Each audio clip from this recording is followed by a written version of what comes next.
Thank you. Welcome into WagerTalk TV. I am Drew Martin, joined by Rob Vino and Tony Finn of WagerTalk.com. We are talking Friday night lights here, West Virginia and Virginia Tech. We've seen a move here, Rob Vino. Coming to you first, West Virginia was a 2.5 point favorite. Now it's only -1 looking at the WagerTalk Live Odds screen.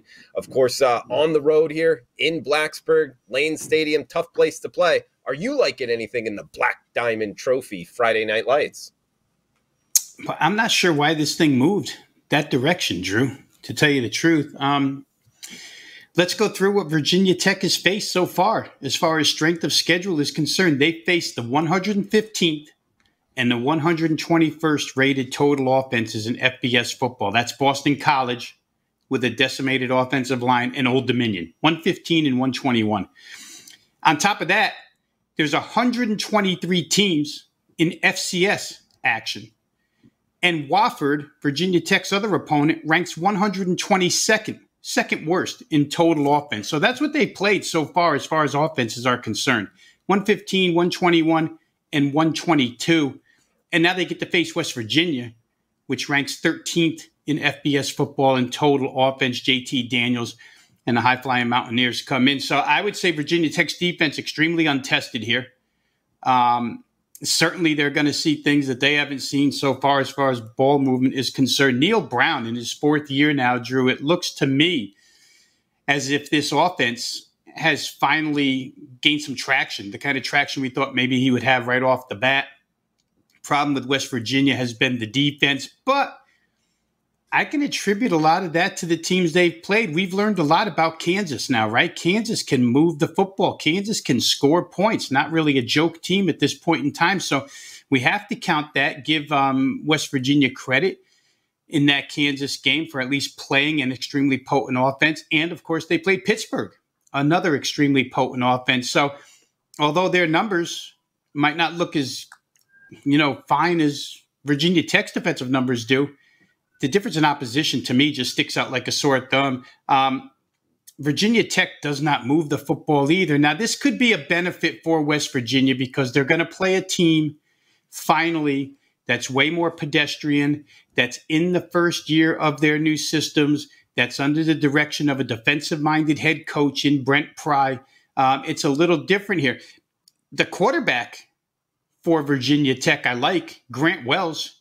He threw it around at Marshall last year before he transferred, but they just don't have that same cohesion here right now for him. They don't play that same style of football here at Virginia Tech. It's been, I think, 56% play calling toward the run, 44% toward the pass, a little more clock grinding type style. So to me, West Virginia's defense may get a break here playing this team. Is the venue enough for Virginia Tech to get a victory here? I'm not sure.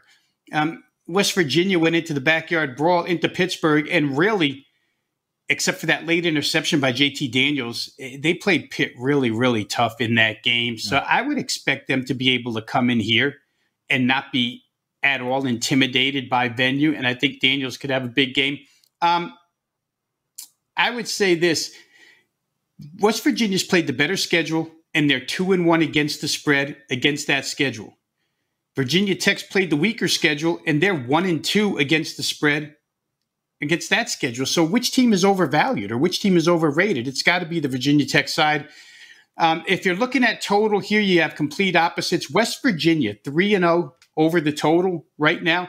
And let's just count regulation, because I know the Kansas game went overtime, but if you just count regulation, West Virginia totals have gone over by an average of 18.8 points against the closing line.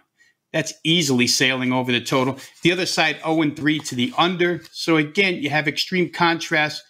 I just like the strength of opposition favoring West Virginia. I like the fact that West Virginia can move the football. Virginia Tech's been really untested against quality offenses. So I'm going to buck the line move here, Drew, and take West Virginia. All right, good stuff from Robbie Vino. Tony Finn, coming to you next. Yeah. Mountaineers and Hokies, Friday Night Lights. What are you looking at? My early notes on this game were very similar to how both of you opened this up. And September matchup on the Eastern Seaboard, that I believe has experienced the largest mix of game handicaps, the moves, line moves, and opinions of any Power 5 contest so far that I've read or I've listened to, albeit early in the week, right? I think the number, I agree with Rob. I think that there's a lot of things we don't know. Two teams. I don't think the Hokies have any idea how good or how bad they are. They're under first-year regime too. They played without Tyjon, I think, Garbutt and Josh Fuga, without tailback Keyshawn King, and they were held out because of injuries. And I'm sure Coach Pry hopes that all three of these will be back for the next game, which will make it much closer. West Virginia did play a terrific game against Pitt. In fact, I think they were probably a play or two away, as Rob mentioned, from winning that game, possibly winning that game. The Kansas deal, if you guys can wrap your arms around this team who had a 2.5 game, their season 2 win total was 2.5. They're 3-0, and now they're 8 or 9 point favorites going in this week against an ACC team. Ridiculously hard to put your arms around that team. And these two teams go in. No, I don't think we know really what either team's about. However, I agree with Rob. And if I'm gonna push my money across the counter and trust somebody, it's definitely going to be West Virginia and not Virginia Tech. While they've played a little better since that week 1 debacle, West Virginia, heck, just take the money line. All right, look to be on the Mountaineers and head coach Brown there going into Lane Stadium, guys. Good stuff from Robbie Vino and Tony Finn. Check them both out, WagerTalk.com. Guys, make sure to check out the live odds screen. It's the best free live odds in the industry as we're talking -2.5 West Virginia down to -1 at some shops right now. The place to check that out is WagerTalk.com, live odds tab. It's all right there. Check it out, WagerTalk.com.